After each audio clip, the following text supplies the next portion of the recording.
ek wil gou vir jou wys hoe om jou opsomming te doen. I want to show you how I'm going to do the summary. I want you to really follow, as I said before, it can be really easy marks for you if you apply these things. Okay, let's say 7 wenke hoe om 'n haai aanval te voorkom. That's my main sentence and I'm going to highlight it. Goed, nou sê, die tweede stap sê, I have to read now here, and I need to stop where I see almost the identical words that are in my instruction. So, in Suid-Afrika is daar gereeld insidente waar swemmers deur haie aangeval word.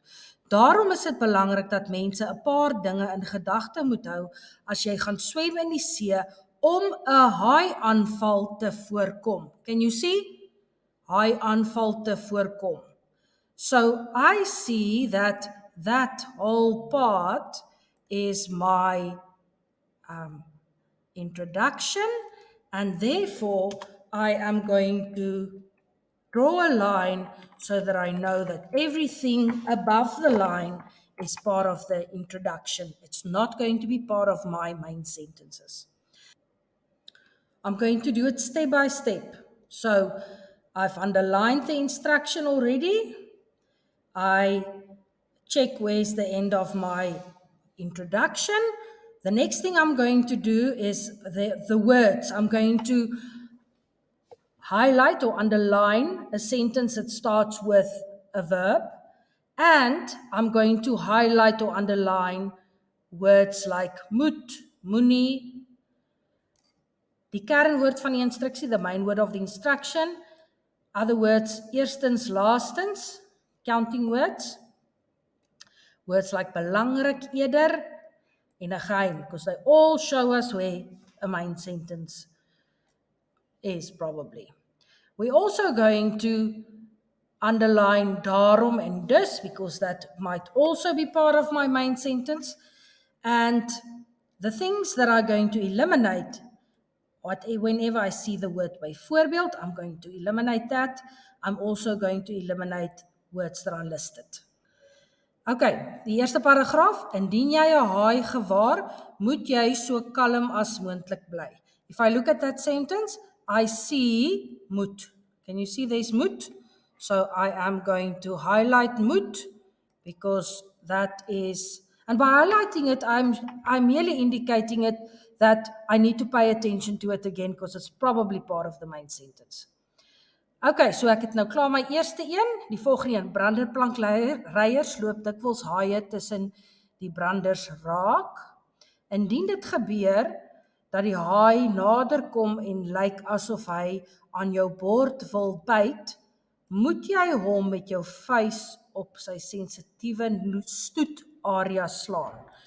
I see moet again, moet jy. I see that again and I highlight it.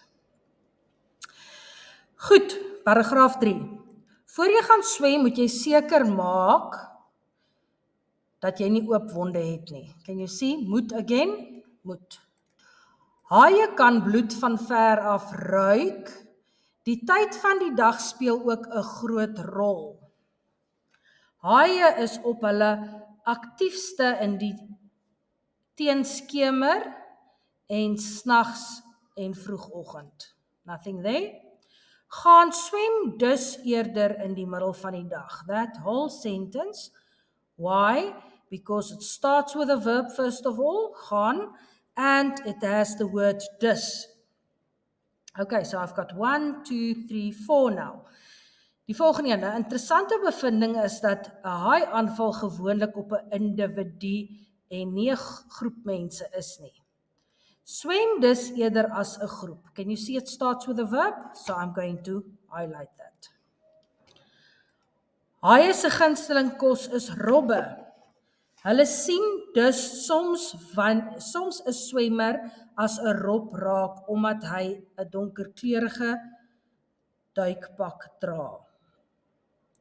There's the word dus. Hy sien dus soms 'n Miskien sal dit veiliger wees om eerder 'n helder kleurige swemklere te dra. Die laaste paragraaf, as jy op 'n nuwe plek kom, is dit beter om met die plaaslike inwoners te praat en te hoor watter swemplekke eerder vermy moet word. Moet dus nie sommer op enige plek, vreemde plek in die see ingaan nie. So eerder was daar, I'm going to highlight that. En moet is ook daar. Moet dus nie sommer op enige plek.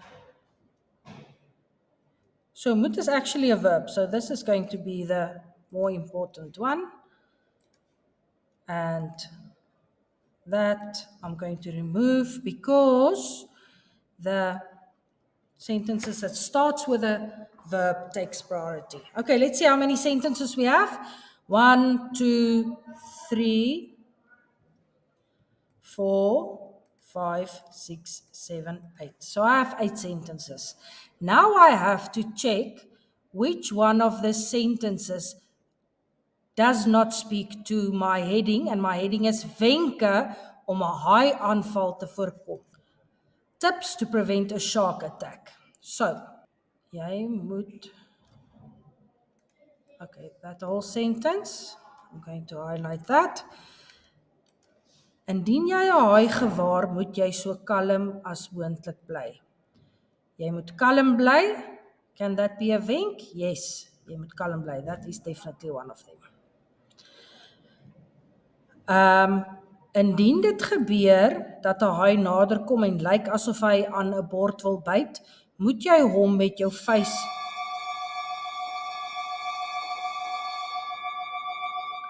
Indien dit gebeur dat die haai nader kom en lyk asof hy jou aan die bord wil byt, moet jy hom met jou vuis op 'n sensitiewe snoetarea slaan.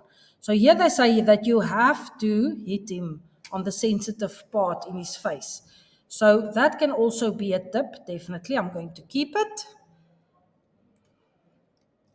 Next one. Voor jy swem, moet jy seker maak dat jy nie oop wonde het nie. You have to make sure that you don't have open wounds. Does it speak to the heading? Wenke om 'n haai aanval te voorkom. Can you prevent it by making sure that you don't have open wounds? Definitely. So I am going to highlight it. One of my sentences. The next sentence is definitely there because it starts with a verb. So I do not need to check that. The next one also, it starts with a verb. Swem dus eerder as 'n groep. I don't need to check that. Now I'm going to look at these two sentences. Hulle sien dus soms 'n swemmer as 'n rop raak omdat dit 'n donkerkleurige duikpak dra. They see swimmers as seals because they wear dark diving suits. They see swimmers as seals. That's not something that I can do to prevent a shark attack. So I'll have to remove that. Miskien sal dit veiliger wees om eerder helder kleurige swemklere te dra. Dis veiliger.